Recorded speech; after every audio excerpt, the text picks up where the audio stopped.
What's going on? What's happening, everybody? Welcome back to the channel. Today we're de-rusting the duster. Stay tuned.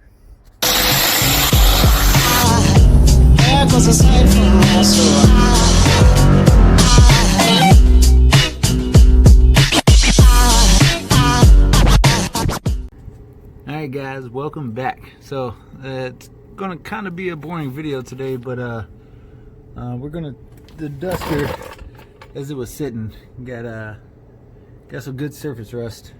Now I thought these floor pans were way more beat up than what they are, but really those are just mount holes. It's for where different stuff's been mounted over the years, like all the different shifters. This is the shifter cable comes out. So I mean, even the ladder bar is pretty surface rust. So we're gonna go ahead. We got our handy dandy drill over here, and also we got our grinder with the flap wheel. So we're gonna go ahead and hit those big spots, and then let's undercoat it. So let's do that.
I'm at a stopping point. My brush is dull. I need a new one, and I need to go pick up some more undercoating. But I started hitting it. I just got like all the like major rust off. Still a very light coats of undercoating, and I just sprayed the ladder bars just black. Those need to come off anyway, and get new rod ends. So we're gonna do that soon. But I went ahead and sprayed them black. Whenever we put new rod ends in them, I'm gonna try to polish them. I think that'd be really cool. So get all that done. Undercoat's still drying, just on like the spots that there was bare metal. So the undercoat stuff is the Rust-Oleum. It'll come off pretty easy, so I'm not too worried about it. Yeah, we still got more to do, but out of the two brushes that I had, the one that's there and the one over there on the drill, they're dull. They're not even doing anything anymore. So moving on for now. We'll probably run to Harbor Freight tonight and continue with that tomorrow, if the roofers ain't here to fix my house. So I guess we could start wiring up some lights. I got some wire. Maybe mount the MSD box. Oh no, I guess whatever you see next is what I decide. So here we go. All right, so next up on the agenda, we get window regulator and a door. All right, so this is a little bit different than most dusters, but all these rivets, we gotta drill all those out. That's not gonna fit, so we're gonna have to cut this off. I don't want to mess up these beautiful door panels, but that's as far as I broke the handle off because it wouldn't roll down. I broke it. So anyway, let's grab some drill bits and start hitting these rivets.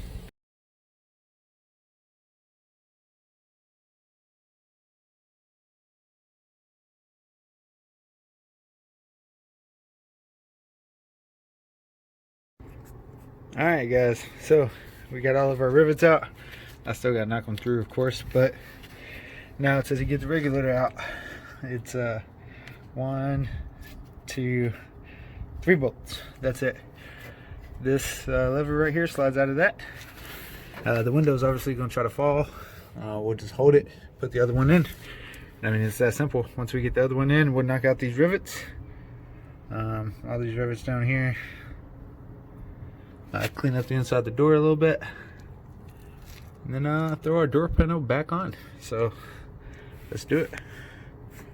All right, so new regulator's in. The window is all the way down because that's the position this one was in. So like I said, those 3 bolts, just slide that little guy out, and it comes out of this hole right here pretty easily. These are 7/16 in case you have a duster, you're doing this yourself. Now we take our bag of window crank things. We found the one that fits. I don't think any of them is going to fit, honestly. Believe it or not, I think that's how I killed it last time. I was beating on it, trying to make one fit, and ever since then, it stopped working. So obviously not that one. The closest one are these, which look like these are going to fit, but it's way too many spline. I'm assuming these are for newer cars. So this is like I think Amazon. This is an Amazon handle. I think they're like 40 bucks, man. They're kind of expensive for what they are. So let's see if this will fit through there. Barely. Alright, so what we can do is we can go grab our dead blow, pop that on, just a little bit. We don't want to get it too crazy. Oh, we'll pop that on, make sure that this window goes up and down. If it does, we'll put the door panel back on, and we'll be in business. Alright guys, so door panel's back on, windows up. It cranks with the vice grips. So we do have a problem. All of the rivets that I have somehow got water or something in them, so they're like super rusty. Not only that, I was about to just use it, but rivet gun down.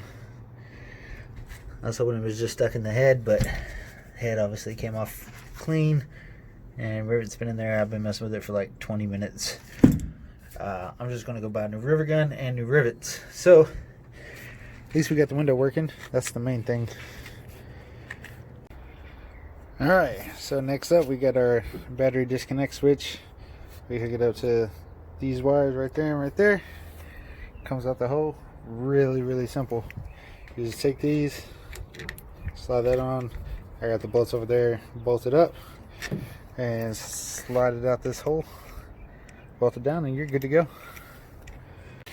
Alright guys, and like I said, it's just that simple. And it's just those 2 wires. Now NHRA rulebook says you're supposed to run positive to there.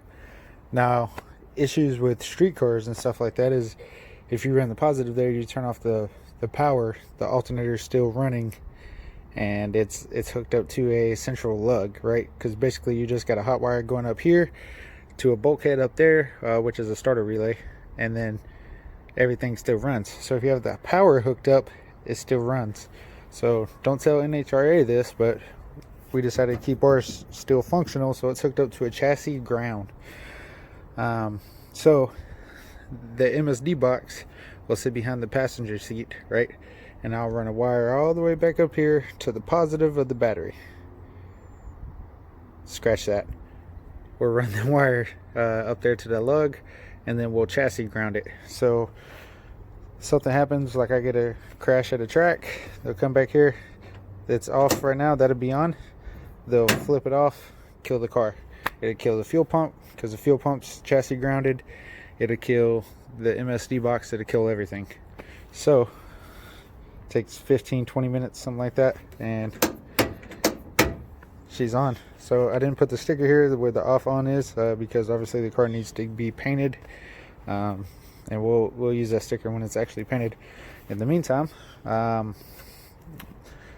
once I figure out if this is on or that's on, once we figure out which way kills the car, I'll get a Sharpie and just write off to whatever direction it points, and then write on the other, because I really don't care what it looks like, because as you see, she's not in the best of shape. Yeah, the mess.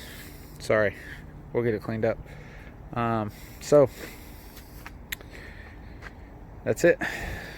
Alright guys, so we got the bottom of it pretty much de-rust. We got some undercoat on it. We still need to put some more undercoat on it, but I'm only going to use that for this year. This winter I plan on cutting out the cage, cutting out the floors, and like a 25.3 cage. Plus this is mild steel. We're going to put a chrome moly cage in it, a full cage, plus a funny car hoop. This will go up. This will start up to $9.99. I plan on running about 1050s this year, probably about 1080s more realistically, with that 440, and be a fun little street car, and then go do some bracket races and stuff like that. And then like I said, this winter we'll do some chassis upgrade. We'll strap a 107mm turbo to that 440 and see what it does. Probably sling the rods to the moon. But we got our window regulator fixed. We're just one step closer, finding small things to do here and there, and then that'll be it. So I appreciate you guys for watching. Stay tuned to the next episode. I'll catch you in the next one. Peace.